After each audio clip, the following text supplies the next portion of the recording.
ദൈവത്തിന് മഹത്വം.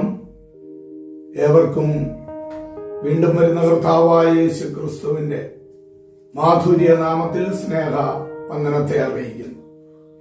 എബ്രായ ലേഖനം 10:14 വാക്യം, ഏകയാഗത്താൽ അവൻ വിശുദ്ധീകരിക്കപ്പെടുന്നവർക്ക് സദാകാലത്തേക്കും സൽഗുണപൂർത്തി വരുത്തിയിരിക്കുന്നു. ഇവിടെ ക്രൂശിൽ പരമയാഗമായി തീർന്ന യേശു ക്രിസ്തുവിന്റെ മരണമാണ് സുവിശേഷത്തിന്റെ പൂർണ്ണമായ സന്ദേശം എന്ന് നമുക്ക് മനസ്സിലാക്കുവാനായിട്ട് സാധിക്കും. രണ്ട് ശക്തമായ പ്രയോഗങ്ങൾ ഈ വാക്യത്തിൽ നമുക്ക് കാണുവാനായിട്ട് സാധിക്കും. സൽഗുണപൂർത്തി എന്നും സദാകാലത്തേക്ക് എന്നുമുള്ളത് ആണ് ആ രണ്ട് പദങ്ങൾ. സർവ മാനവജാതിയുടെ എല്ലാവിധ ആവശ്യങ്ങളും ഉതകുന്ന യാഗത്തെയാണ് ഈ പദങ്ങൾ രണ്ടും സൂചിപ്പിക്കുന്നത്. അതിനുപരി ഇതിന്റെ സ്വാധീനം യുഗങ്ങളോളം വ്യാപിക്കുകയും ഒടുവിൽ നിത്യതയിൽ ചെന്ന് അത് എത്തുകയും ചെയ്യുന്നതാണ് നമുക്ക് ദൈവവചനം പഠിക്കുമ്പോൾ മനസ്സിലാക്കുവാനായിട്ട് കഴിയുന്നത്. ഇതിനോട് ചേർത്ത് ഫിലിപ്പിയ ലേഖനം 4:19 വാക്യം കൂടി നാം ചിന്തിക്കുമ്പോൾ നമ്മുടെ ബുദ്ധിമുട്ടൊക്കെയും തീർത്തു തരുന്ന ക്രിസ്തുവിനെ കുറിച്ചാണ് അവിടെ നമുക്ക് കാണുവാനായിട്ട് കഴിയുന്നത്.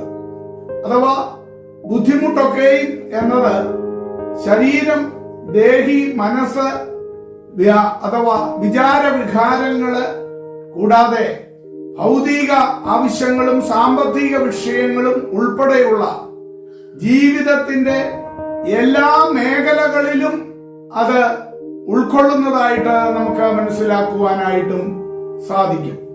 അഥവാ ദൈവത്തിന്റെ സർവാധികാരത്തിന്റെ അതിന്റെ ഒരൊറ്റ പ്രവൃത്തി കൊണ്ട് മനുഷ്യകുലത്തിന്റെ എല്ലാ ആവശ്യങ്ങളും എല്ലാ കഷ്ടതകളെയും അതേപോലെ കാലത്തിന്റെ ഒരു ചരിത്ര നിമിഷമായി ദൈവം ബന്ധിപ്പിച്ചു എന്ന് നമുക്ക് കാണുവാനായിട്ട് കഴിയും.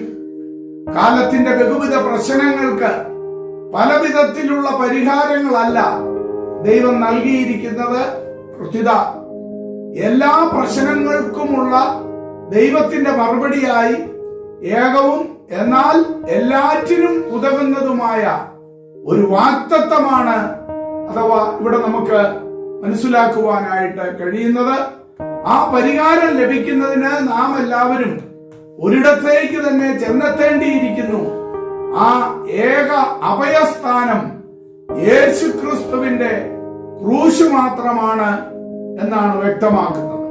യെശയ്യാ പ്രവചനം 53:6 വാക്യം ഇതിനോടുള്ള ബന്ധത്തില് നാം ചിന്തിക്കുമ്പോൾ അവിടെ നമുക്ക് കാണുവാൻ കഴിയുന്നത്, നാം എല്ലാവരും ആടുകളെ പോലെ തെറ്റിപ്പോയിരുന്നു, നാം ഓരോരുത്തരും താന്റെ വഴിക്ക് തിരിഞ്ഞിരുന്നു, എന്നാൽ യഹോവ നമ്മുടെ എല്ലാവരുടെയും അകൃത്യം അവന്റെ മേൽ ചുമത്തി.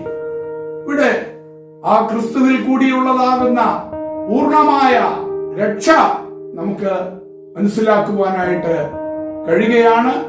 അതെ, ക്രൂശിൽ ചൊരിഞ്ഞ രക്തം കൊണ്ട് രണ്ട് ശക്തമായ കാര്യങ്ങൾ നമുക്ക് സൽഗുണപൂർത്തി, അതേപോലെ സദാകാലത്തേക്കും ഉള്ള ആ വീണ്ടെടുപ്പ് ക്രിസ്തുവിലൂടെ നമുക്ക് നേടിത്തരുവാനായിട്ട് ഇടയായി തീർന്നു.